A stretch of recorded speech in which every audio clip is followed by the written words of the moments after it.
in the Western societies. The Prophet said that one of the greatest deeds is to free a slave. Because the society depended on slavery, he said, but if you have to treat them as an equal member of the family.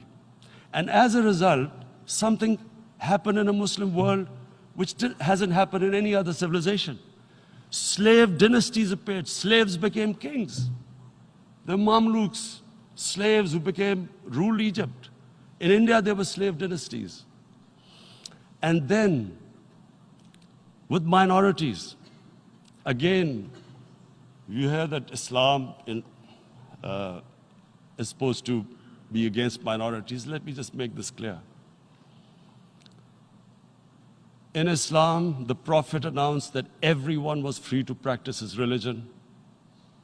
It was a sacred duty to protect the places of worship of all religions. He announced that every person is equal in front of law, whatever his religion or his color.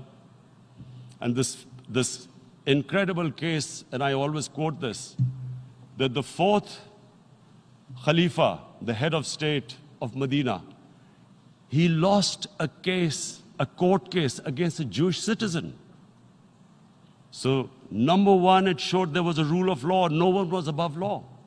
And number two, that a Jewish citizen was an equal citizen. So, Mr. President, when a Muslim society is unjust to its minorities, it is going against the religion of Islam and our Prophet, peace be upon him. So, it is important to understand this. The Prophet lives in our hearts. When he's ridiculed, when he's insulted, it hurts. As we human beings understand one thing: the pain of the heart is far, far, far more hurtful than physical pain. And that's why the Muslims react.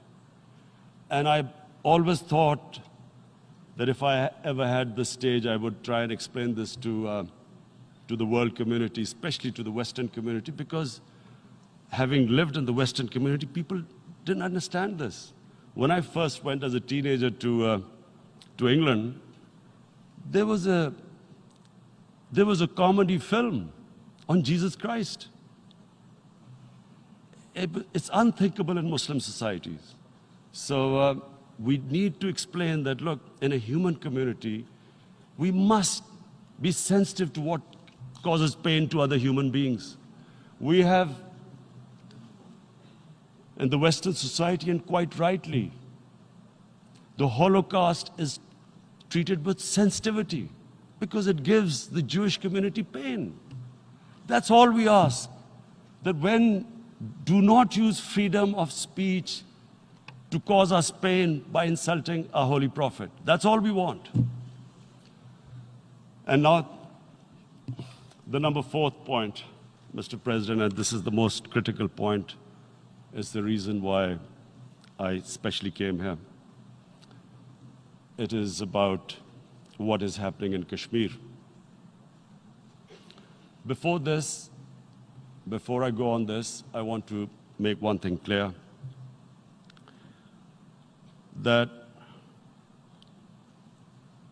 when we came to power, my first priority was that Pakistan would be a country which will try its best to bring peace.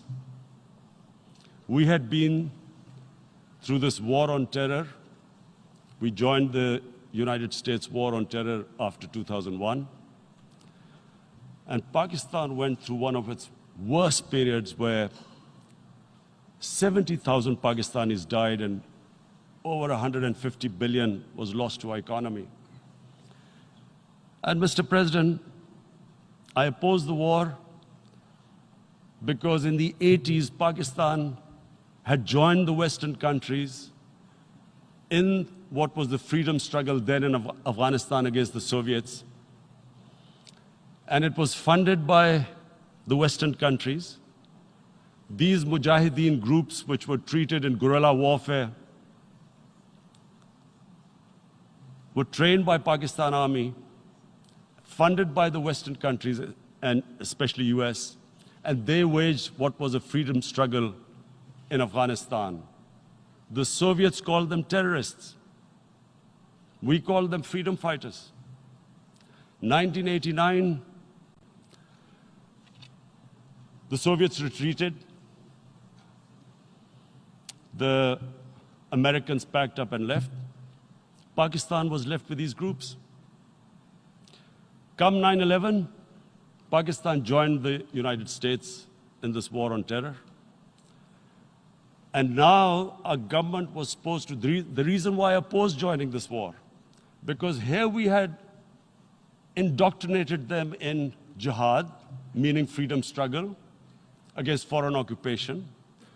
Now, because we had joined the US, and the US had occupied Afghanistan, now we were supposed to tell them that, no, this is not freedom struggle and jihad, it's terrorism. So that's why I tried to tell then government that, stay neutral, because you will have leverage over them. You will be able to control them. But if you join them, you become collaborators, and they will attack you, which is what happened. They turned against us. We went through a nightmare. 70,000 people killed in a war we had nothing to do with. No Pakistani was involved in 9/11. Taliban were in Afghanistan. Al-Qaeda was in Afghanistan. What had we to do with it? 70,000 Pakistanis died. So when we came to power, we decided that we would dismantle what was left of these groups. And this decision was taken not just by us, but by all the political parties in Pakistan. Unfortunately, they didn't implement it. So we came to power, we decided to implement it, and we dismantled whatever was left of the groups. And I know that India keeps accusing us that there are these groups there. I would like the United Nations to send observers, see for themselves what we've done. No Pakistani government would have dared to do this because it would have created strife. But we decided that there would be no militant organizations in Pakistan. So I need to give you this background and to what I'm going to say later on.